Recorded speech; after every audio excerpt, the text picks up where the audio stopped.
विद्वान और विद्यावान में अंतर होता है। विद्वान कभी नहीं झुकता, वो सोचता है कि मैंने जो पढ़ाई करी वो सर्वश्रेष्ठ है, मुझे में जो ज्ञान है वो सर्वश्रेष्ठ है, मेरे बराबर कोई नहीं हो सकता, मैं सारा विद्वान हूं, इतने पुराण, इतने शास्त्र, इतने वेद, इतने छंद सब मैंने पढ़े हुए, मेरे को सब कंठस्थ है। ये विद्वान की निशानी है। पर विद्यावान की निशानी एक होती है जो गुरु की शरणागति में जाता है, झुक कर बैठ जाता है, और मिलेगा, और मिलेगा, मोती मिलेगा, छाटूंगा और मिलेगा।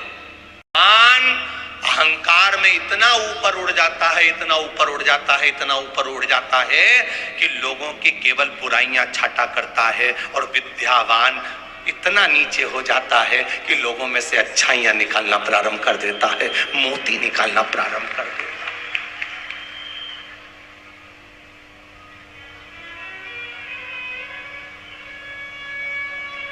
पढ़ो, आगे बढ़ो, सारे वेद, सारे पुराण, सारे शास्त्र, सब कुछ तुम्हें याद होना चाहिए, पर निवेदन है विद्वान मत बनना।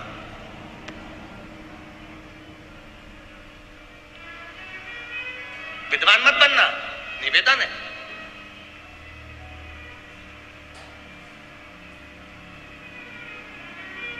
आज एक माता ने एक प्रश्न किया, सुबह 10 बजे की बात। गुरुजी, कोई नारी जरूरी है कि अपने पति के पांव पड़े? प्रश्न था बरहानपुर का।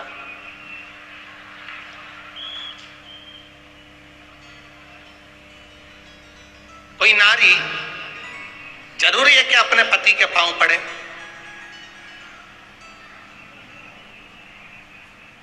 क्या पांव पड़ने से ही सम्मान होता है? क्या पांव पड़ने से ही आदर होता है? हमने कहा ठीक है, मत पढ़ो, पर एक काम करो, केवल पांव पड़ने से सम्मान नहीं होता। मोबाइल चला रही हो और तुम्हारा पति आ जाए तो मोबाइल बंद कर कर साइड में रख देने पर भी सम्मान होता है।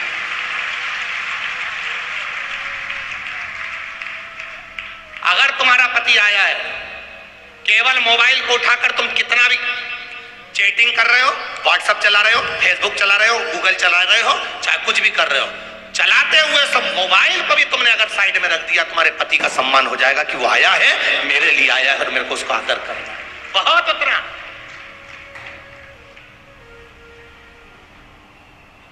बहुत। कितना विचित्र जीवन हो गया साहब, कितना विचित्र। रात को पति पत्नी जब बैठते थे, चर्चा करते थे तो परिवार की चर्चा करते थे। आज के जमाने में मोबाइल ने ऐसा बिगाड़ दिया, वो अपनी चैटिंग में लगी है, वो अपना चैटिंग में लगा है, और 11-12 बज गई, सो गए, सवेरे से उठ गए, नाश्ता करा, फिर चल दिए, फिर आए, फिर वही क्रम चालू हो गया। कितना समय हम एक दूसरे को दे रहे हैं, कितना समय।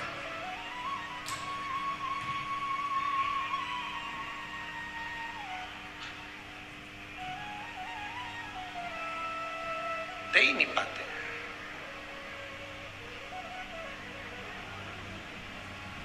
मोबाइल पे लोग कहते हैं मेरी इतनी फ्रेंड रिक्वेस्ट आई है, यही बोलते हैं ना, कह रहे आसिफ, ऐसे ही बोलते हैं मेरी इतनी फ्रेंड रिक्वेस्ट आई है।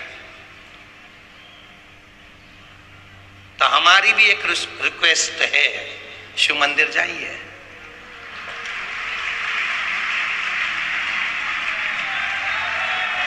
हम भी तो यही कर रहे हैं, हम भी तो आपके बेस्ट फ्रेंड हैं,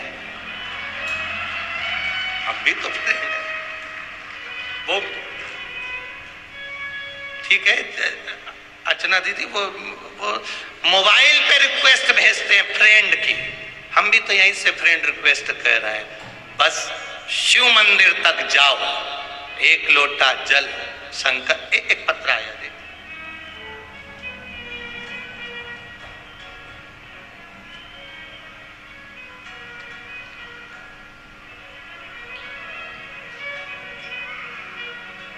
गुरुजी मैं राजकुमार जाधव, ग्राम अंजन बल्डी, क्या है अंजन बल्डी है ना, हाँ ठीक है, समझ गए ना सब लोग, बस ठीक है।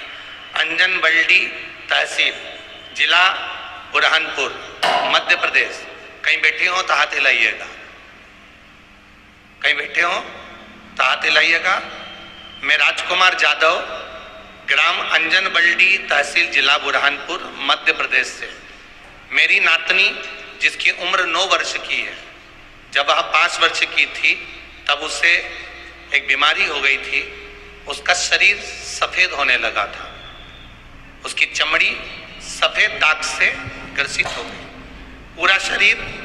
पहले उसको थोड़ा सा सफेद दाग हुआ, फिर थोड़ा सा सफेद दाग होते होते होते होते दूसरी जगह पर दाग हुआ, फिर तीसरी जगह पर हुआ, ऐसे उसका पूरा शरीर सफेद हो गया, जगह जगह छींटे से सफेद सफेद से होने लगे, उसकी पूरी चमड़ी सफेद होने लगी। इसका इलाज हमने अहमदाबाद में कराया, राजस्थान के डॉक्टरों से भी कराया, आयुर्वेदिक इलाज भी करवाया, लेकिन वो बीमारी तो बढ़ती गई।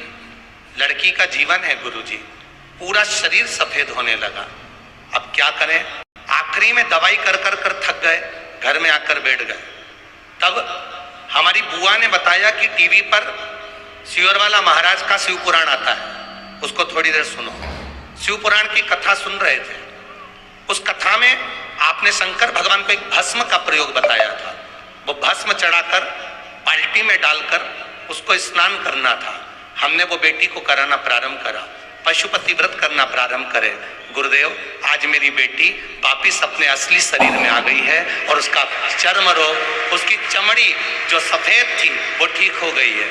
मैं अपनी बेटी का फोटो लगा रहा हूं, जिससे वो मेरी बेटी वापिस अच्छी हो, उस बेटी का मैं वापिस फोटो लगा रहा हूं। गुरुदेव, मैं इस शिव महापुराण को नमन करने के लिए आया हूं कि उस बेटी की शादी कहीं नहीं होती अगर ऐसा चमड़ी सफेद रहती तो, पर मेरे बाबा ने मेरी बेटी को वापिस अच्छा कर दिया, उसकी चमड़ी वापिस ठीक कर दी। ये बेटी, उसका फोटो भी लगाया, आप आस्था चैनल के माध्यम से अपनी एलईडीओं पर देख सकते हैं।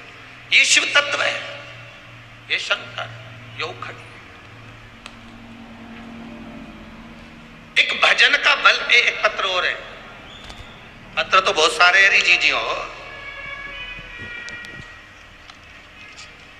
सारे एक्सरेओं की रिपोर्ट देख लो, डॉक्टरों की रिपोर्ट देख लो, ठीक है।